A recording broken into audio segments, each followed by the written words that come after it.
tall. Okay, good evening everyone. So this is my story. So throughout most of my life, I was always trying to, fit in to different groups. I was always bullied, made fun of, and even the friends that I had in middle school and high school, they never really were my friends. There was one instance when I was getting ready for like our end of the year trip, graduating, supposed to be a great time. So the way our school had it set up was you could choose a partner and then they would kind of pair you up, and then from there you could pick other groups of people to sit next to on the bus, sit next to during the show. It was supposed to be basically the time of your life with your friends, right? So I'm sitting there walking into class with my best friend at the time, and she's like, you know what, I got it. I'm gonna make sure we have this group.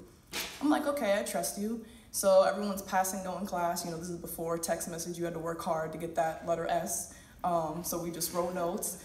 And when class ended, they left all the notes on the floor. So me being, the good person I am, I'm like, I can't let y'all get in trouble. So I went and I picked them up. I just happened to stumble upon and look at one of the notes, and it was like, why would you ask Cheyenne to be with us? She's a loser. She's a dork. She's insane. No one likes her. I don't understand why you would even do that to us. And most people, when they see that someone said that about them, they would kind of back away from it. Me just being in the state I was, I pushed forward. I tried harder. I wanted to be their friends. I would, other groups of friends would invite me places, and I would call them late at night like, why don't you want to be my friend? Why don't you want to talk to me? And I thought something was wrong with me, to the point where even my parents would be like, please get off the phone late at night. My younger brother, who was 2 years younger than me, we shared a room for most of our life. He was like, Cheyenne, I'll talk to you. And I'm like, go away. I'm trying to figure out why no one likes me. So flash forward, my birthday is June 23rd. Y'all can write that down. I accept gifts all year. So my birthday is June 23rd, so I turned 22 this year.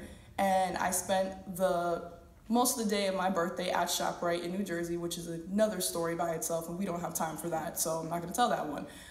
So I'm at my register, and I'm sitting there trying to figure out how I'm going to fake pass out to leave work early, because I was not about to sit here and ShopRite all day. And I'm sitting there, and I'm looking at the register, trying to figure out how I'm going to hang out with my friends. And I'm one of those people, I don't know if anyone else is, where you can feel a presence of somebody else coming up to you, and you get uncomfortable because you're like, you're in my zone. So I look over, and I'm 6'2", and this person was taller than I was. It was my little brother, the one that I share my room with. And he's standing there, and I'm like, this face, what are you doing? He's like, oh, I got you all this stuff, happy birthday.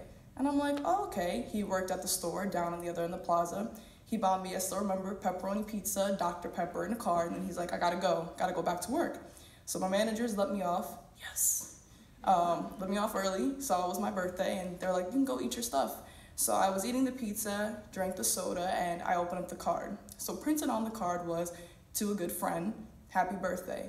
But it really was the inside of the card that really made me cry. I even called one of my friends. It said, thank you for always being my best friend.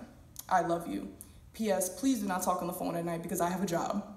And in that moment, I realized how sometimes we hurt ourselves by thinking we matter to so many people that we overlook the people right in front of us. Because my little brother, like my parents always told me, he was always to the right of me, because in all of our pictures, he was on the right-hand side of me. And I always overlooked him. I didn't want to talk to him. I even realized on that day that when he would try to talk to me in our room, I'd be like brushing aside to try to chase people who weren't there. And, it just really hit me to the point where I started letting go of negativity. The notes that I had from high school that people wrote about me, I still kept those. The messages people were talking to me about, I kept all of those things because I wanted to know why no one liked me. And in that moment, I realized I'm an inspiration to someone, and somebody does love me.